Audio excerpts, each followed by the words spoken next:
Welcome to Strung Out, the podcast that looks at life through the lens of an artist. Your host is the artist, writer, and musician, Martin Lawrence McCormack. Now, here's Marty. Hello, everybody, and welcome to Strung Out. And we are officially in the holiday season. And when the holiday season hits, it gets very difficult to get people to come in to be able to do all the interviews that we normally do. And even simple things like just trying to get the World Roundup going. So you get me, and you get capers. Right, capers? Yeah. So welcome to the welcome to the World Roundup. The last time we did this, it was prior to the election, which now seems like it was an eternity, right?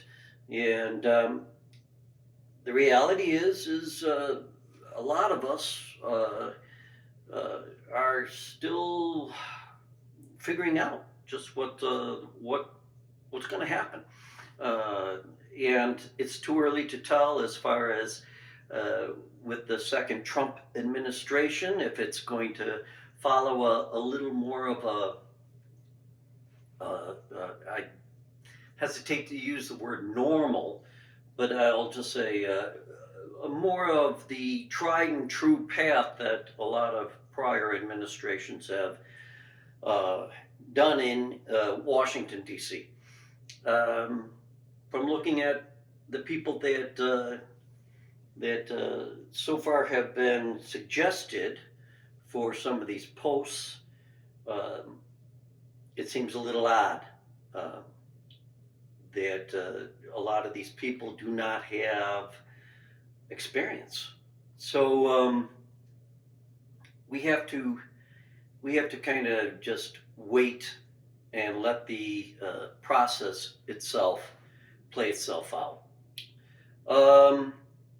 One of the things that we have been hearing in the news lately is the pardoning of Biden-Hunter by President Joe Biden. And a lot of people are wondering, how can it be that a president who said he wasn't going to pardon his son go back on it? I think when Biden made that pronouncement, he was making that pronouncement under the assumption that he was going to be president, and that he would get reelected. And so much water went under the bridge that when it became obvious that Trump won the election, and now that things are unfolding, I think he made the right decision. If it was me, I would probably say, wait a second, I can't trust what's going to happen to my son coming down the pike. And so I think that he made the right decision. And people get pardoned in the past for all sorts of various misdemeanors and crimes. Every president has used this. It's a weird thing for them to have the pardon, but I think in the big terms of a democracy, it's okay. It's kind of that final escape valve for things that maybe are wrong and need to be set right. Can it be used in an abusive manner? Sure, of course it can. I remember that Jimmy Carter pardoned his brother Billy Carter, and Billy Carter was one of these guys that just was a little off his nut, and students of history would probably find him quaint and charming now. In the case of Biden-Hunter, you can't argue that he is totally apolitical, because he indeed did get involved in some business dealings. Was he a private citizen? Yeah. Did he have, a problem with his addictions and such? Yeah, he did. Should he have been gone after the way he was gone after? Probably not. So it's kind of interesting to hear people freaking out about it and saying, "Oh, Joe Biden went back on his thing, his promise." But really, get a grip. President Biden made a smart decision and probably, hopefully, saved all of us um, some embarrassing and agonizing stuff with the sentencing of Hunter Biden. And again, I just feel like that guy has been dragged through the mud enough. And his dad now is going to go into the history books. And hopefully Hunter Biden goes off into the sunset somewhere and just lives the remainder of his life quietly. So that's that with that. And like I said, with the rest of the transition of the government and that, we just are going to have to see what's going to happen. It's too early. It's we know that one of the things about Donald Trump is he spews a lot of rhetoric, a lot of things that are emotional. And will the checks and balances of the society hold? I don't know. Remains to be seen. But if there's anything that came out in this week's news that should give people who are afraid that people do not have the power, they should take note of what happened in South Korea. The president of South Korea declared martial law. Now, this is something that had not been declared in South Korea since the 1980s.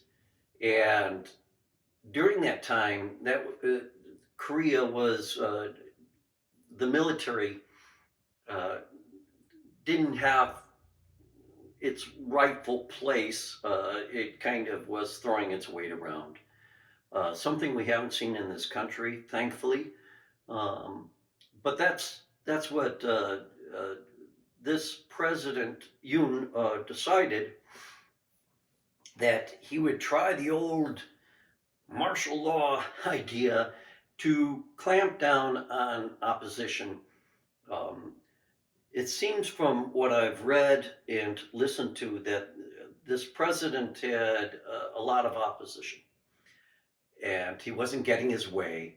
So he went for I'll show you, I'm going to bring in the military. I'm going to clamp down on all my dissidents and opposition in the political party that's opposing me. And I'm also going to clamp down on the press. So the South Korean people rose up. And in all of 2 hours, the president had to rescind his martial law order. What is the good news in it for all of us? Well, the good news in it for all of us, it's if you want to try to glean some good news out of it, is that people can still stand up to the government. If by any chance, for whatever reason, the second Trump administration proves to be something dangerous, we still have the power to resist. And that's something that we have to take into account, is the people of South Korea showed us how to do it. So we have to understand, for any government, Democrat, Republican, whoever comes in and is holding power, has to understand that, especially in the United States, the average person is not going to just take that lying down. You don't want it to get to that point, but sometimes that happens. And so that's where we're at, though. The South Korean people have shown other democracies that when push comes to shove, they're going to stand up.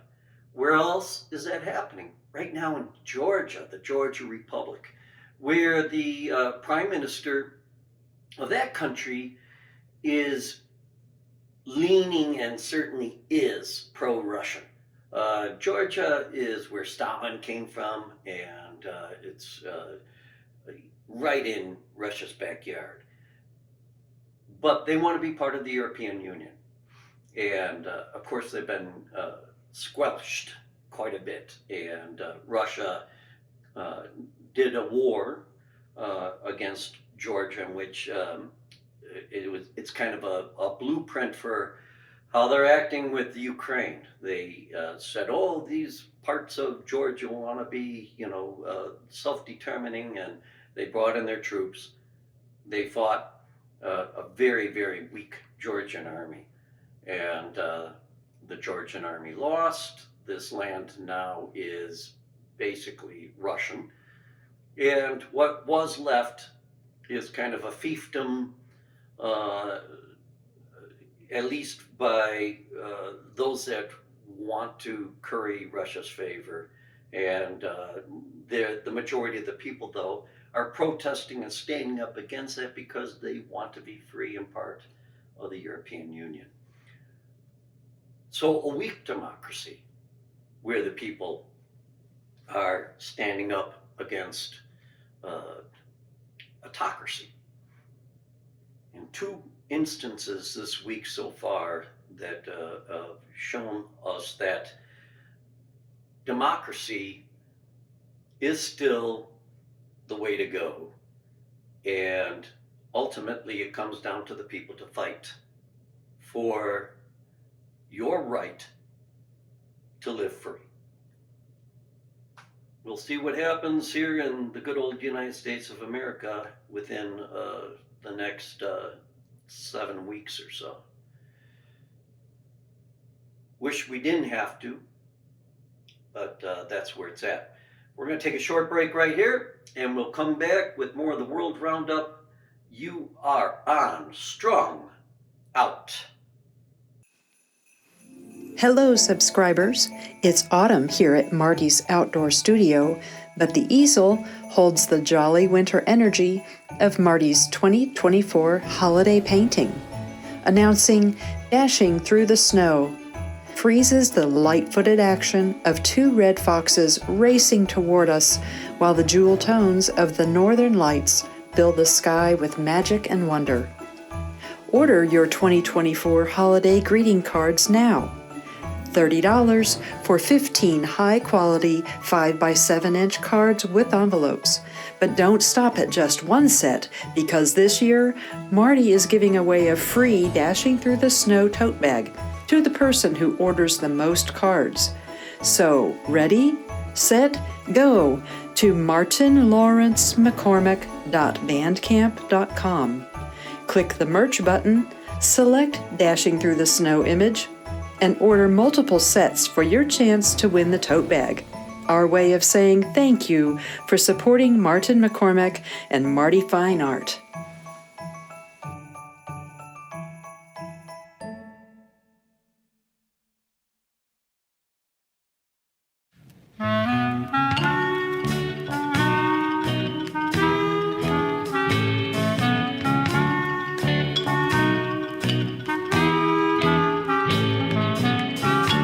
I can't wait for Christmas.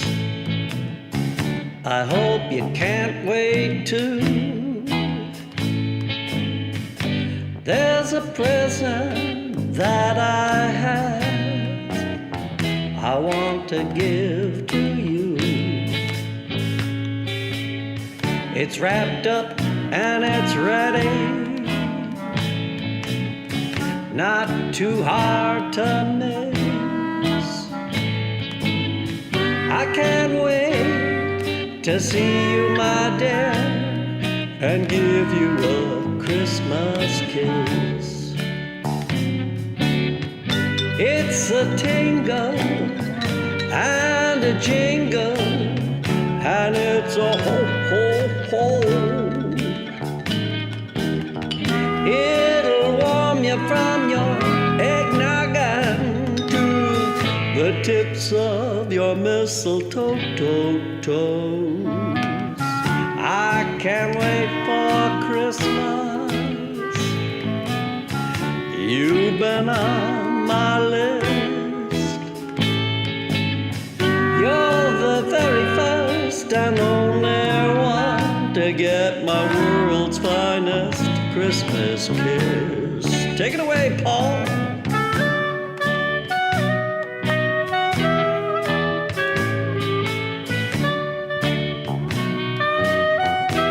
Oh, yeah.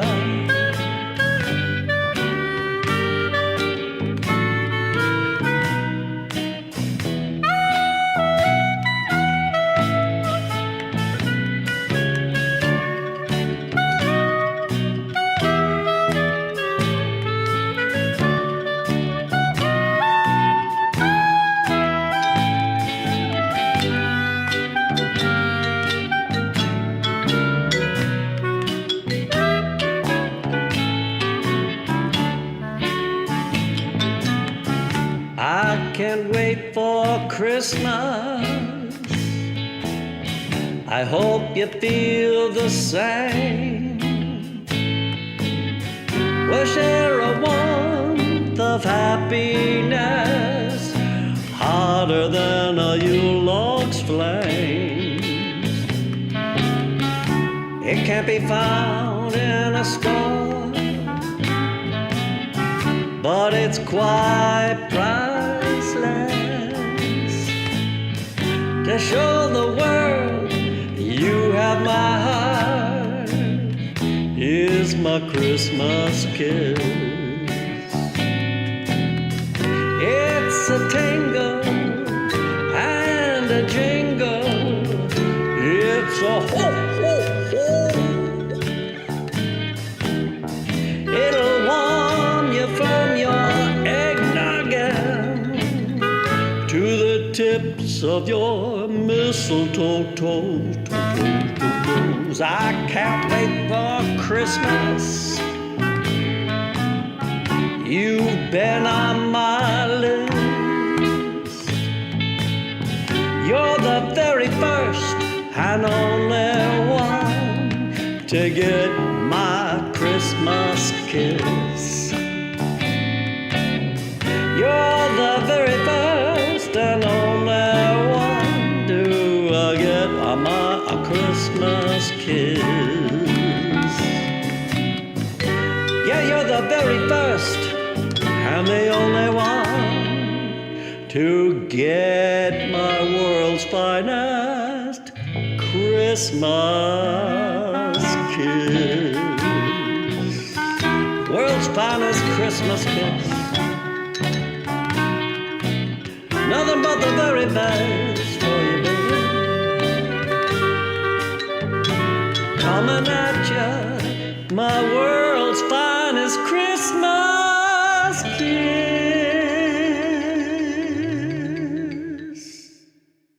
And we're back. I'm here with Capers the Wonder Dog, who is just having a great day. What else is going on in the world right now that we should be taking note of? Well, one of the ramifications of Trump being reelected is what's happening to the brave people in Ukraine. Will they be able to achieve their repulsion of Russia? And it's difficult to kind of see right now the troops. They don't have the troops. They're exhausted. The aid that they're getting from Europe and the United States has brought the conflict to some degree to a stalemate. But there are some interesting things that are going on in the world that even with the Trump administration coming in, and Trump, it wants to end things by making some sort of transactional deal with Ukraine and Russia. I don't know how that's going to go, but where is the good news here? I think the good news is, from what I've been reading and again what I have seen, is that there is a lot of Russian forces that have been stretched to the point where I don't think this is going to be that sustainable for Russia. One of the reasons is the rebels in Syria. Just this week captured Aleppo, the second largest city in that country. That's a huge thing because they are basically knocking back the ally of Russia, Bashar and Bashar Assad, and he is of course propped up by Russia. This means that Russia has to expend some sort of military energy to once again prop up that regime if it's going to, if Assad is going to survive. It looks like right now the rebels do have a lot of momentum. And how interesting if Russia loses. Russia also has been losing in Africa and some of these campaigns and that a lot of their mercenaries have been involved in. So again, with the even the conflict in Georgia, that's something which their energies are being dissipated, trying to see if they can mitigate this uprising. So you have a lot of things on the burners for Putin to deal with. And the conflict in Russia is not going that well. That said, Ukraine, it's anybody's guess if Ukraine can continue to hold out with it's amazing that they haven't recruited younger people to serve. Right now, 18-year-olds are exempt. I think 20-year-olds are exempt. It's really the people that are serving are older, and so it's amazing in that sense that their recruitment has been just for those older people. I find that if it was a regular, the United States in World War II, I mean, you had 18-year-olds going off to fight. I think an 18-year-old in World War II would be the equivalent of a 25-year-old now, I think. So is Ukraine doing the right thing, or shouldn't they just be going all out? I don't know. I mean, it just seems to me that I really feel for the Ukrainian people at this point because they have been fighting this huge machine now for 2 years, and with kind of like an IV drip of weaponry coming in from the West. And democracies are usually horribly slow to address threats to their own democracies. And Russia has been waging a war against the West now. Undeclared, but might as well be declared by their actions. A lot of sabotage, a lot of the attack through false media and things like that. So again, with the changing of the guard here in the United States, I think we are going to really have a come to Jesus moment on how things are going to work out in Ukraine. Certainly, the Donald Trump, I think, will not try to continue along the same path. So it's really up to the European governments to see if they can step up to the plate here. It's heartbreaking in the sense that the investment that has been made thus far in trying to protect Ukraine has been kind of small when you think about it from the West. And we're pretty bad at playing chess with the Russians. I think that the fact that we finally, with Biden, because North Korean troops are on the scene, allowed the ATACMS and some of the other missiles now to actually be fired into Russia. It's just, in some ways, too little, too late. We can't have Ukraine fall. And this is where I think we have to understand from a transactional thing, if you want to think of it that way, like Trump. The reality is that the investment that has been made to protect democracy hasn't been fully invested in by the West, but needs to be, or else we're going to, it's just going to continue on. And, Russia, Putin, is at war with all of us. And even though he hasn't declared it such, he has made it known just through the way he views the West. So what's going to happen with Ukraine? Again, I think we're going to have to see what the European people do. And those that are isolationist in the United States and they think that, we've done our share and we should just sit back and watch things happen. We've already seen what happens when there is a vacuum and the United States isn't proactive. And you have to ask yourself, who do you want to fill that vacuum? If not us, then who? And we don't live in a world anymore that is free from where we have oceans guarding us. Just doesn't exist.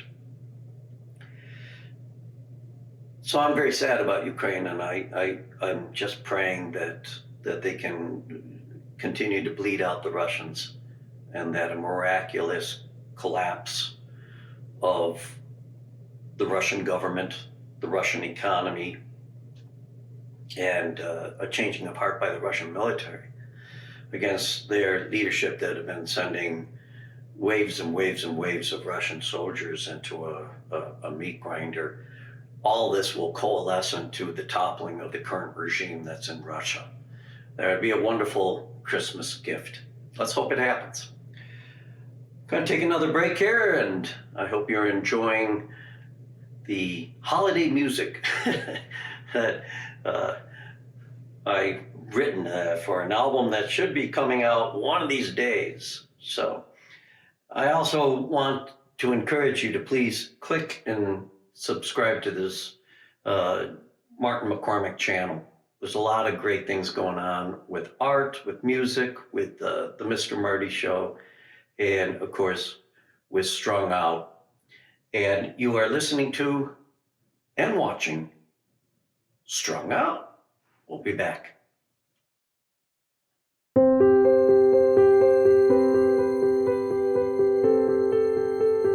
Hello, subscribers, and welcome to Inside Views of Marty Fine Art, where people are talking about their collected works by artist Martin L. McCormack, like this plein air watercolor titled River Bower, Donegal, Ireland, recently purchased by Cindy Roby. Our trip to Ireland was such a gift. Even more so is the forever reminder of the trip we had through Marty's painting, River Bower, Donegal. It is a beautiful rendition of a path we actually had the pleasure of walking. Marty masterfully captured the light through the trees, the gentle breeze, and the brilliance of the fall-colored leaves. It truly embodies the peace and tranquility of Ireland. We will remember it always, along with the friendships made and the memories that this unforgettable painting inspires. Thank you for supporting Marty Fine Art, Cindy. Additional originals and prints and merchandise of all of Marty's art can be purchased at martinmccormack.com.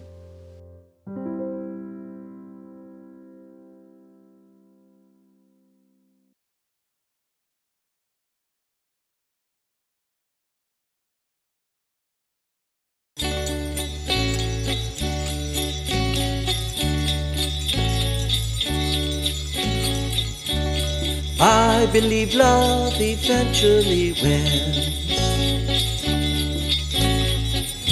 It's a gift we can give again and again. Merry Christmas, Merry Christmas, Merry Christmas, my friend.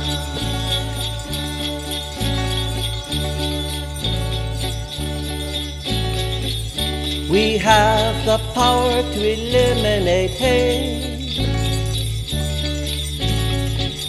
A world without fear, wouldn't that be great? Merry Christmas, Merry Christmas, Merry Christmas, my friend.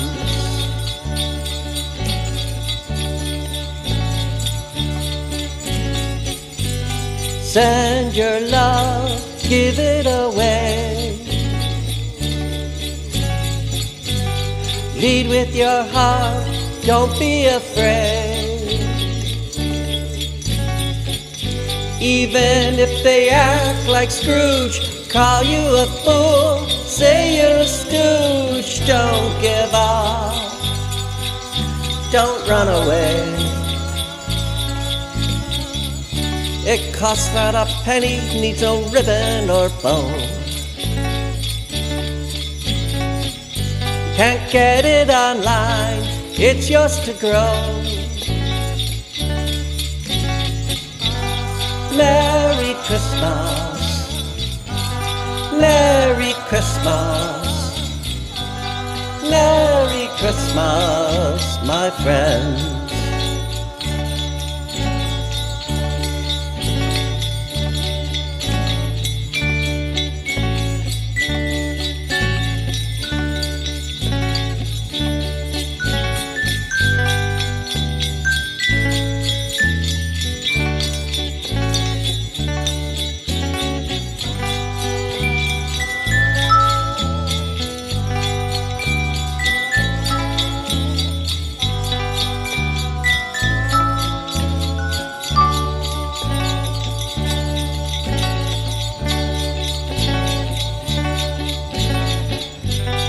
Send your love, give it away.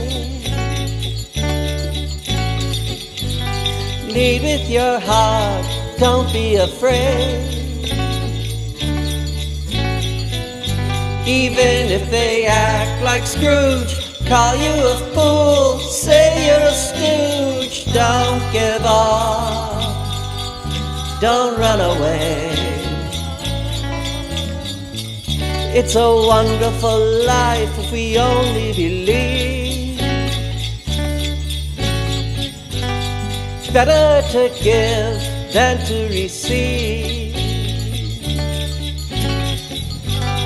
Merry Christmas, Merry Christmas, Merry Christmas, my friend.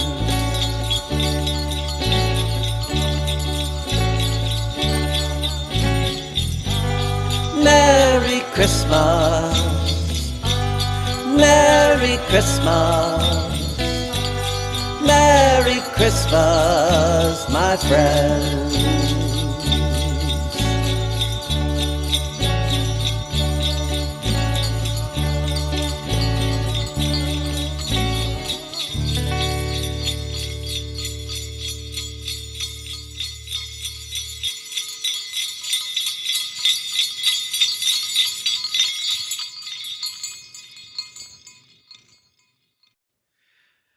And we're back.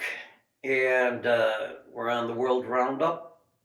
The final part that I want to focus on is even though the previous two little sections, yes, capers, I know. The previous sections have been, look at that. It's capers is saying one more point to make. I get it.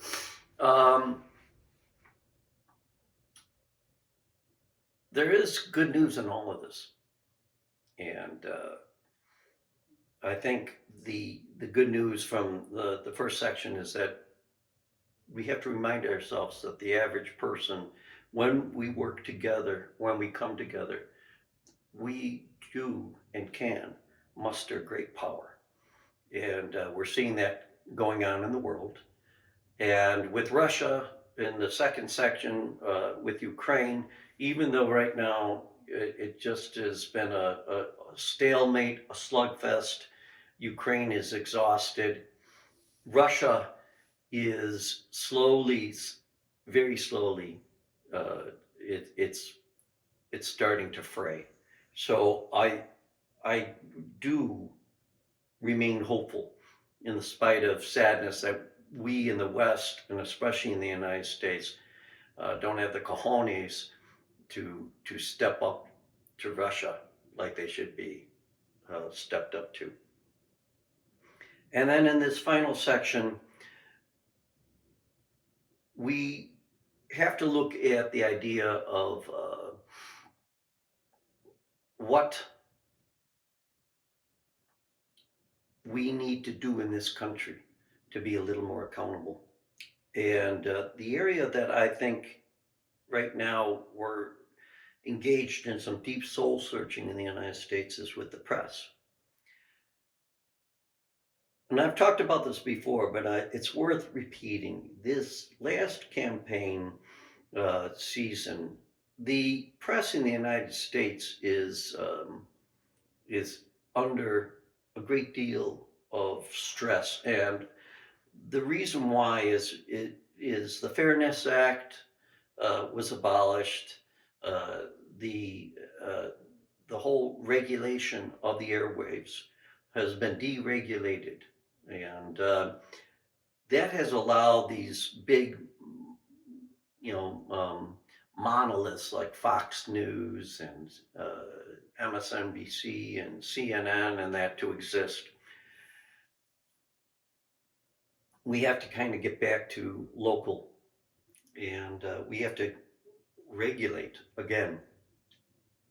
I don't think that will happen with the next administration, as it hasn't happened with this current administration.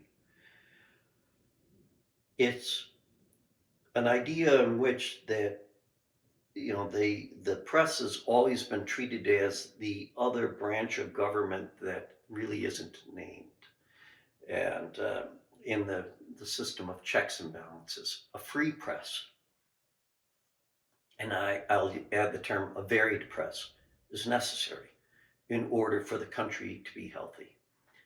But what we also have is, because the press is unregulated, you have a lot of stuff that's unsubstantiated. You have outright lies. You have a lot of stretching of the truth. You have a lot of opinions. And all that stuff creates a lot of mental chaos for people. And you have to ask yourself, well, where do I turn? Where do I get good news? And where do I get honest news? In the past, I've mentioned there are a couple sites that do help winnow out the lies and the fabrications from just facts. 1440, which is a web-based news site. It's named after the year that the printing press was made. I really suggest that you Google that and jump on it. Here's the problem with this stuff. It's not sexy. And in other words, you don't have the, Situation Room, and you don't have the Fox and Friends and all the glitz and stuff. It's just back to the news. So we ourselves, again, as people, we have to change our consuming habits when it comes to the news. And we can't afford to listen to just one side. We have to just get back to what is news, and then what can we do locally to help our communities and help our government on a local level. Because we've elected our officials, and hopefully God will still extend his grace on this country, and we will be able to march ahead with a democracy. And that's it for now, and I hope to get back with some more interviews, and we will see. It's always, like I said, it's always weird during the holiday season, and usually things kind of go on hiatus until January. So even though I will try to keep these podcasts going during this time, but everybody's busier than soon. So that just means that it's really difficult to get interviews. And I don't know how much anybody has the stomach of sitting and listening to me go on and on. But that's it for now. From myself and my sidekick today, Capers. I will talk to you again very soon. Thanks for listening. Thanks for watching. Bye-bye. Thank you for listening. For more information about this show or a transcript, visit martinmccormack.com. While there, sign up for our newsletter. See you next time on Strung Out.